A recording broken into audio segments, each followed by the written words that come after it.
Hello everyone. Today let us understand with easy rules how prepositions are used in a sentence. Prepositions, they are very much important because they provide context and clarity to a sentence. It's very difficult to understand the relation between different words and phrases in a sentence without a preposition. It helps us to indicate the location, direction, or timing of an action, which is essential to convey meaning in a language. So, to begin with, to understand what is preposition, they are words that express the relationship between a noun or pronoun and other words in a sentence.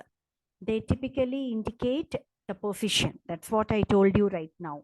Direction, time, or manner in which an action takes place.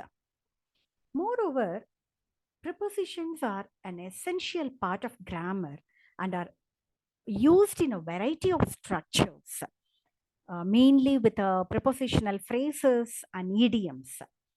So, understanding the use and function of prepositions is crucial for communicating effectively in both spoken and written language. Let us understand the correct use of some of the prepositions with the easy rules. I have mentioned here a set of prepositions which are commonly used in communication where frequently we get doubts when it is being applied in written or spoken language. On, at, to, for, from, and in. How this can be used correctly in a sentence. On. It indicates a location or position or dates, days on August 3rd. The book is on the table on Tuesday. At indicates a specific time or place, a location at the airport. Means what? She is waiting at the airport. I am mentioning the particular location. I will meet you at the park at 3 p.m. So I am mentioning the specific time and location. So such cases we use at. To. This preposition is used to indicate direction or movement toward a destination. That is a place. To work. Here there are certain exceptional cases where we need not want to use to. Suppose if I say I am going to the store, I am mentioning the specific place where I am going. He is driving to the airport. I am mentioning the specific place where he is driving. So there we use to. For. This is used to indicate the purpose of an action or event or a person. For lunch. Yes. For my boss. I am mentioning a particular person. For what purpose? I am studying for my exams. So I am mentioning the purpose of something. Next one is from or to. From a starting date to an ending date. Right? So to indicate the origin or source of something. He will be in London from 12th of December to 17th of December. I received a letter from my grandfather. Here I am indicating the origin, the source from where I get something, from whom I get something. Next one is in. This preposition is used to indicate location within a space or time period. In the room, right? The children are playing in the park. Now, remember, these prepositions can have multiple meanings and can be used in different ways depending on the context. Now, the difference between by and with. They have some similarities in the usage, but also have important differences. Now, I have given a set of breakdown of how they differ from with each other. By is often used to indicate the agent or means by which something is done or achieved.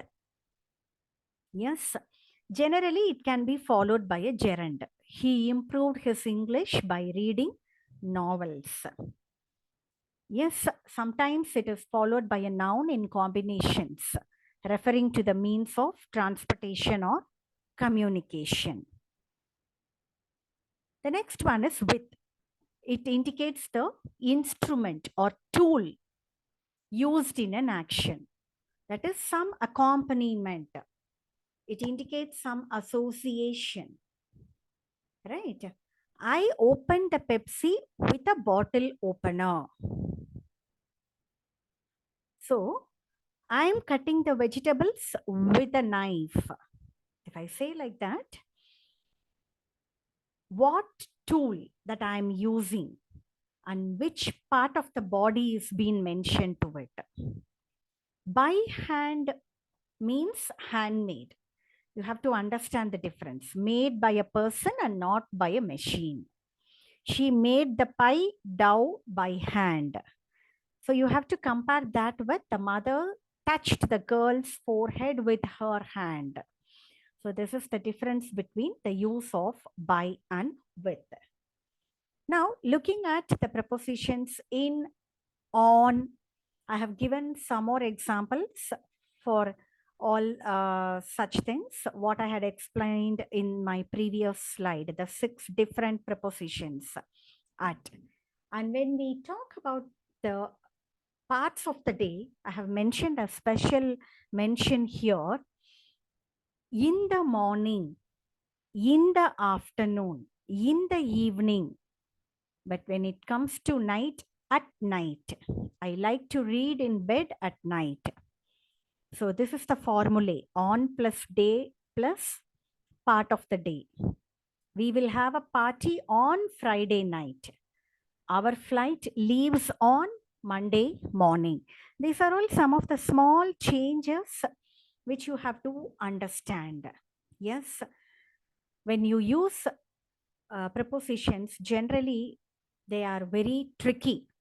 Here I have mentioned some other prepositions where you can easily understand through the picture how it can be used in the sentences. It's a very tricky thing to use the preposition very correctly, but it's a good idea. Always, my advice is when you have certain doubts with the usage of preposition, you can consult a grammar guide or a dictionary if you are not sure about it. What I expect from the learners is you have to practice using preposition in context and over time. It will become easier and more natural to use them correctly.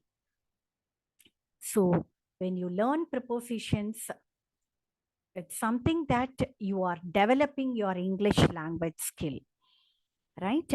Understand that first. You are developing your skill. So you need to understand the basic functions of prepositions.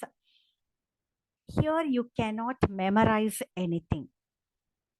What are the common prepositions? What I mentioned, in, on, at, to, from, with, by, and for. These are all generally we use very frequently. So you can make a list of some common prepositions and start practice using them in the sentences. That alone will help you a lot. You have to pay attention to which context these prepositions have to be used. Yes, that when you read or listen to English, practice taking notes of the preposition. When you read newspaper, check how it is used in the sentences and try to understand the meaning and function. Everything, wonders can happen only through practice. So the best way to improve your use of preposition is to practice. Use them in sentences. Try to use different prepositions in different context and pay attention how they change the meaning in the sentence. And also, please do remember always to use a proper grammar guide or dictionary if you are not very sure about a particular preposition. Yes, that will help you to get a better understanding of its meaning and usage. Thank you. Meet you in the next video. If you like the lecture, please do comment, share, and subscribe. Thanks for watching.